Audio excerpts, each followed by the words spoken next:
Thus far, like a typical philosopher,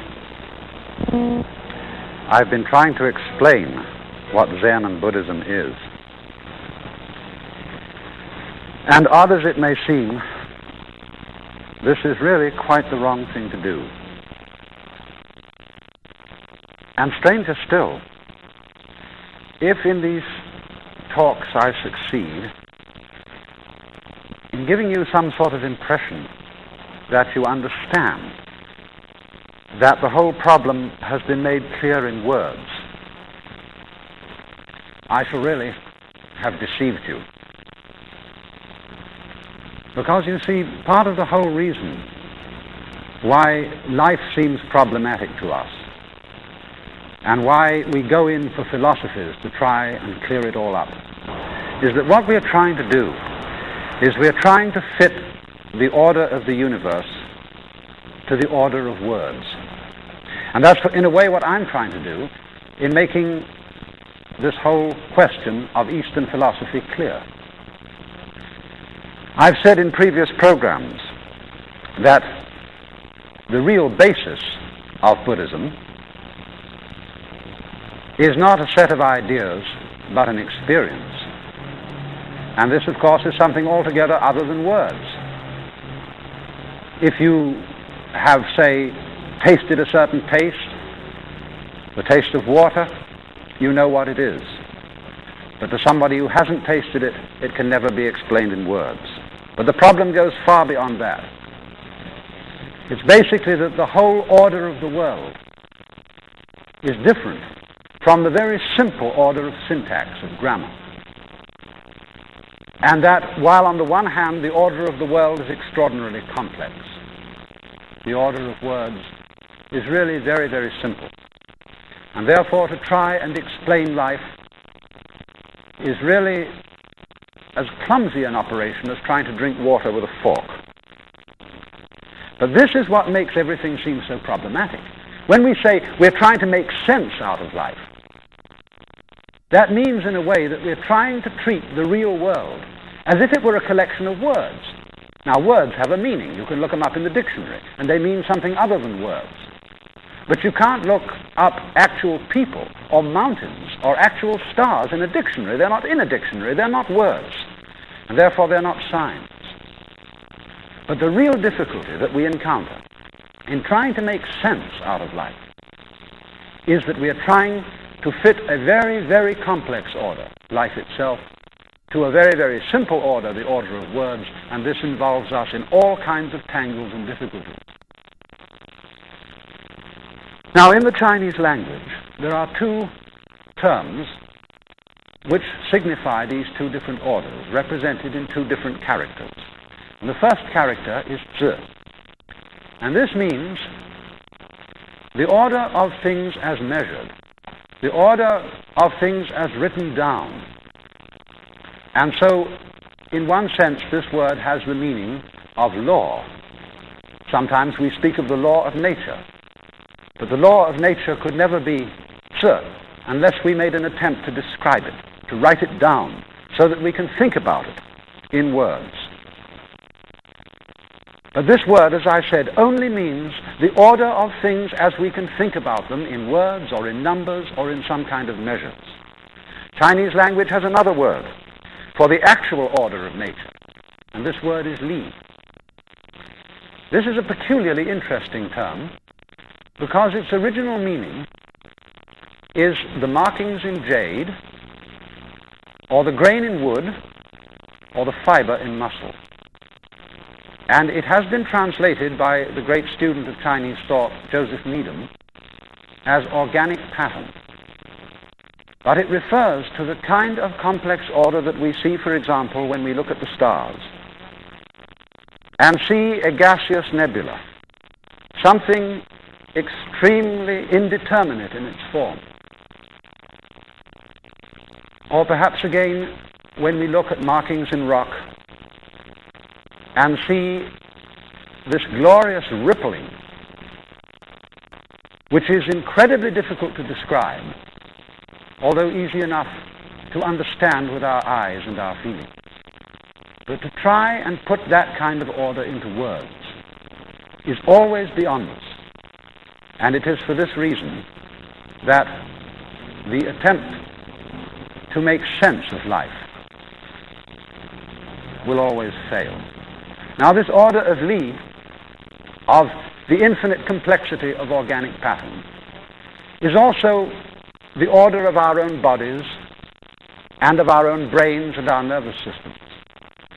We actually live in terms of that order. For as I've often said, we don't figure out in words or in ordered thoughts how we grow our own bodies, how we structure our bones, how we regulate our metabolism. And we don't really even know how we manage to be conscious, how we actually think, and how we actually make decisions.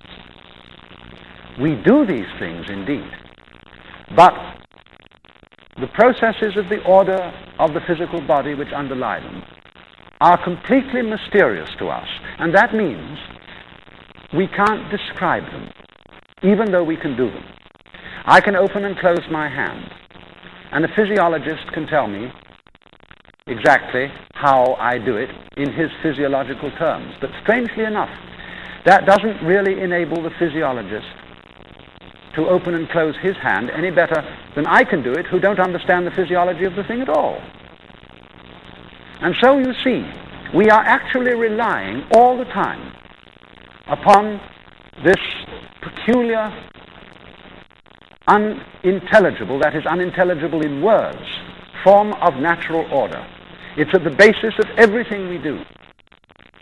And even when we try to figure something out and describe it in words, make a decision on the basis of that, we are relying unconsciously upon a kind of order that we don't figure out at all. And that order constitutes what in Chinese would be called our Xing. That means our basic nature.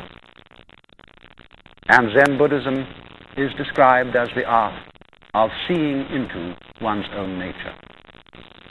Now you see, as we are ordinarily brought up, in the process of education by our parents and by our teachers, we are very carefully drilled not to rely on our spontaneous functioning.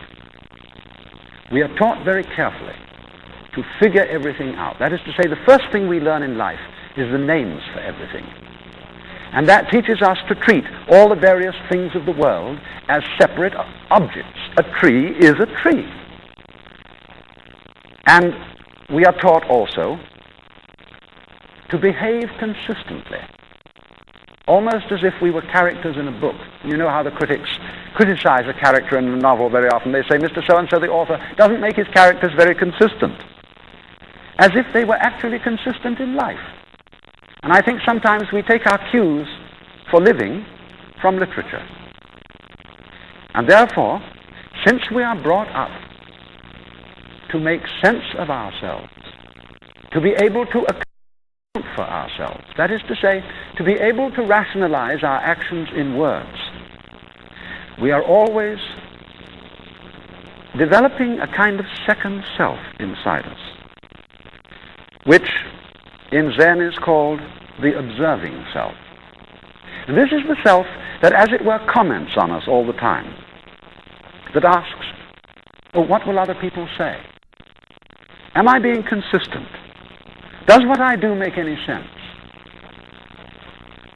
The sociologist George Herbert Mead called this the interiorized other. That is to say, we kind of have an interior picture of a very general and vague kind, what the reaction to us is of other people. Now that reaction is almost invariably communicated to us through what other people say and think. And therefore this becomes, as it were, interiorized as a second self who is commenting all the time upon what we're doing. Now the difficulty of this is that although it's exceedingly important for all purposes of civilized intercourse and personal relationships to be able to make sense of what we're doing and to make sense of what other people are doing and to be able to talk about it all in words. This, nevertheless, warps us. I mean, you know how we all admire the spontaneity and freshness of children. And then it's regrettable but necessary that as a child is brought up, it becomes more and more self-conscious, and it loses its freshness, and more, the human being seems to be turned into a creature, calculated to get in his own way. He gets in his own way because, as I've explained, he's always questioning himself. He's always trying to fit the order of his nature into the order of sense, the order of thought and words. And therefore, he loses his naturalness, he loses his spontaneity. And for this reason, we admire in very, very great people, whether they be sages or whether they be artists, a return in their mature life to a kind of childlikeness and spontaneity and freshness where they don't bother anymore what are people thinking, what are people saying. You know, I was once having a talk with a friend, and we were discussing the kind of conversation where people bring up the question of the latest bestseller. Have you read it? And when I was about 20 years old, 23 and so on, I always thought, oh, I have to say I've read it, even if I've read only a review, because somehow I would be shamed if I hadn't. And he said, you know, I've got to the stage of life where I don't have to bother about that sort of thing at all anymore. If I haven't read it, I haven't read it, so what? I mean, this is the simplest sort of example of the way a person after a while comes to accept his natural self. Now, the process of educating people may be likened in a way to a Procrustean bed. You know that gentleman in Greek mythology called Procrustes? He had a bed for overnight guests. And if they were too long for it, they were chopped down. If they were too short for it, they were stretched. And this always involved some injury to the overnight guest. And in the same way, the process of upbringing involves some warping of our nature. And Zen and Buddhism in general have as their objective the curing of this inevitable disease which we contract as a kind of poisonous byproduct of being civilized. You know, it's like you salt meat to preserve it. But when you want to eat it, you have to soak the salt out of it. And so in the same way, the barrier of awkwardness, of self-consciousness, can be taken away. And so you might say, the objective of Zen is to restore a person to his original naturalness, his original spontaneity. Now then, when a Zen master then, who is such a person, who has regained his own naturalness, is asked such a question as, what is the fundamental meaning of the universe? He answers, in other words, he just acts. And the whole literature of Zen is full of extraordinary stories of this kind. For example, a student came to one of the old Chinese masters, whose name was Chao Chu, and said, I understand that when the body dies and crumbles away to dust, there is one thing that remains. What is that one thing? And Joshu said, it's windy again this morning. On another occasion, another student came to him and said, I'd like to have some instruction in Buddhism. And Joshu said, have you had breakfast? Yes. Then go wash your bowl. Period. Another old master was asked, what is the entrance to the path? He said, do you hear the mountain stream? Yes. There's the way to enter. And still another was up in front of a group of students one day about to preach a sort of sermon. And just as he was opening his mouth to start, a bird was singing on a nearby tree. And so he waited and let the bird sing. When the bird finished, he said, sermon is ended. The whole literature of Zen is full of tales of this kind, of apparently amazingly nonsensical responses to perfectly sensible philosophical or moral or religious questions. I mean, supposing in a Christian church a preacher got up and after saying the preliminary invocation, remained dead silent for 5 minutes, and then walked down from the pulpit. Or clapped his hands together and disappeared. Or threw something at the congregation and said, "That's it." We would think he was out of his mind. And yet, in Zen, this makes better sense than anything. Because the question comes from the order of words. The answer comes from the order of nature, from Li. So is this a matter of saying, well, Zen is a kind of cult of whimsy, caprice, and uncontrolled spontaneity, where we learn to act just as we please, anything goes? No, it's not that. It is rather this, that we are so unaccustomed to acting with spontaneity that we have no faith in it. And therefore, we don't, as it were, acquire practice in the use of spontaneous action. We are only practiced in the use of deliberate action.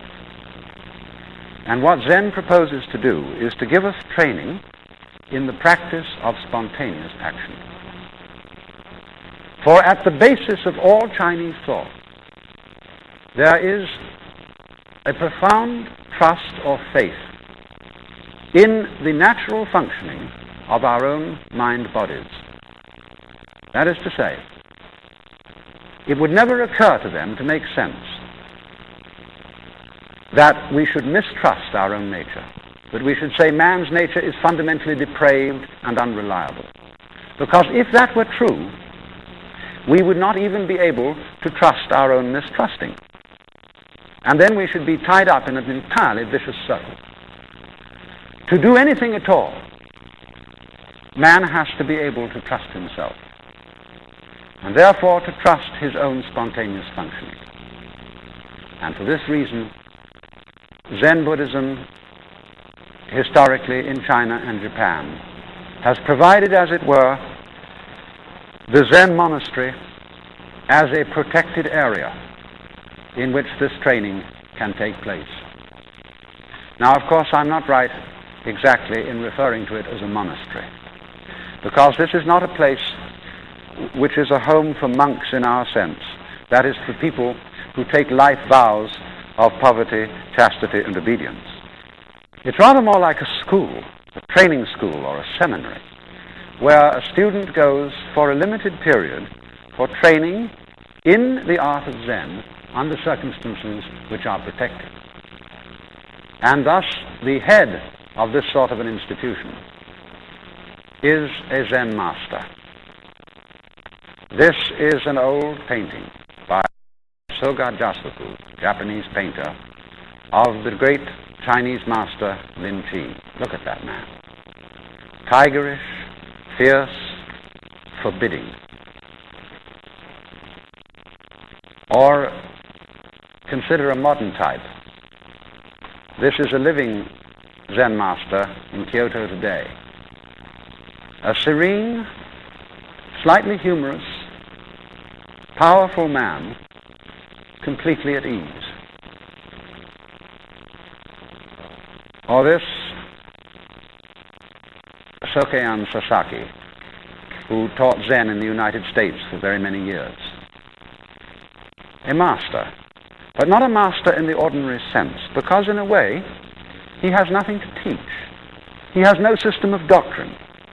He really is a master created by a student, by a person seeking out such an individual, because he seems to have this peculiar serenity, lack of self-consciousness, unproblematic way of life, to ask him, what is it all about? Will you please accept me as your student?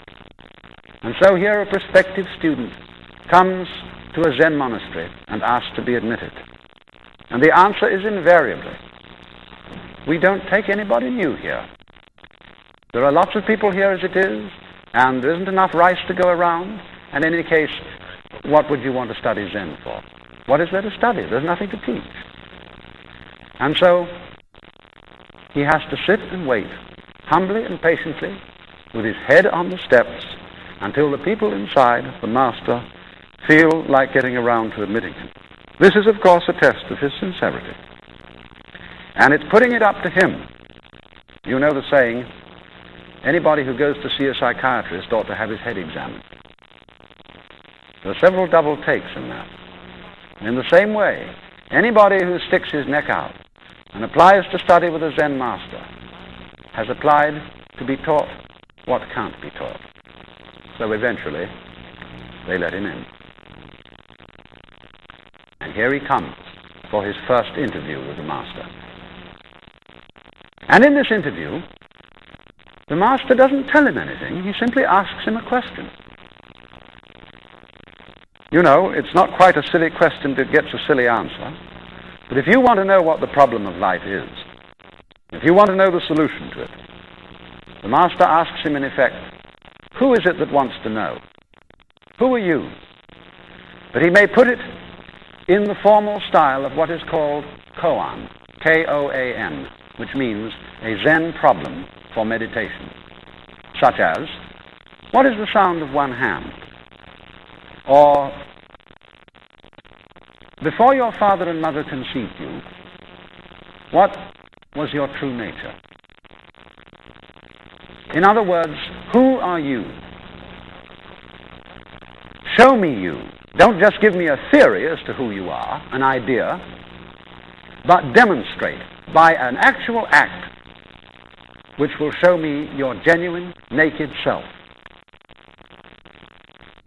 And so, the applicant goes away, and he learns to sit and meditate. It's no good for him to think out intellectually the answer to this problem. Any kind of intellectual answer will be rejected. I remember a friend of mine was studying in Japan, and he got rather desperate. And as the answer to this question, he took a bullfrog into the master and presented him with a bullfrog. And the master's only comment was, too intellectual. Deeper still than that, he has to find out, who am I? In other words, in the presence of this rather tigerish master, who is very much an authority figure for Chinese or Japanese people, he has to perform an absolutely natural act. Now, you know how it is when you try to do something naturally. It is always a fake. Of course, the monk doesn't spend all his time meditating. The regimen of the Zen monastery also includes labor, chopping wood, gardening, and all kinds of work to maintain the life of the community. But all the time he does this, he's supposed to go on puzzling, how to present the master with some act that will answer the koan, some act that will reveal his original self, that is to say, his purely spontaneous functioning. And so, every so often he goes in for an interview with the master called Sanzen. And here is a drawing by Zenchu Sato of the student confronted with the master. The master there with his big stick, not to punish him, but as it were, to see if that student can be phased. Here he comes. The student sits in the room and repeats the koan he's been given. Before your father and mother conceived you, what is your original nature? And then he has to answer like that, immediately, without the slightest deliberation. And the teacher is sensitive to the least bit of hesitation, the least bit of artificiality, the least bit of, as it were, contriving an answer. And so the student lands in this terrible dilemma. Everything he does to present the master with an answer is wrong. Time and time again he goes in, but it's wrong. And at last he gets into a state of mind where he doubts everything. He doubts the ability of his intellect to solve these problems. He doubted that almost from the beginning. He doubts his own inner capacity to arrive at an answer spontaneously. He doubts his own reflex reactions to come out with, as it were, a spontaneous answer. Nothing that he can do is right. And this state is called technically in Zen the great doubt. And the master works to bring about that state. Now you see, when you get to the situation where you doubt everything you do, and you have no longer any confidence in yourself, what is happening is that your ordinary, trained-in way of acting deliberately, is being undermined. And when you come to the point that nothing you can do is right, suddenly there is a flip in consciousness, which is called in Zen satori, S-A-T-O-R-I, or sudden awakening. And at that moment, the observing self, the self which comments on oneself all the time, the self which obstructs, dissolves and disappears. And the flip is that whereas everything I did was wrong, now it's all right. And the monk becomes unobstructed, free as the clouds. And that is why a Zen monk is called unsui, cloud and water, for he drifts like cloud and flows like water.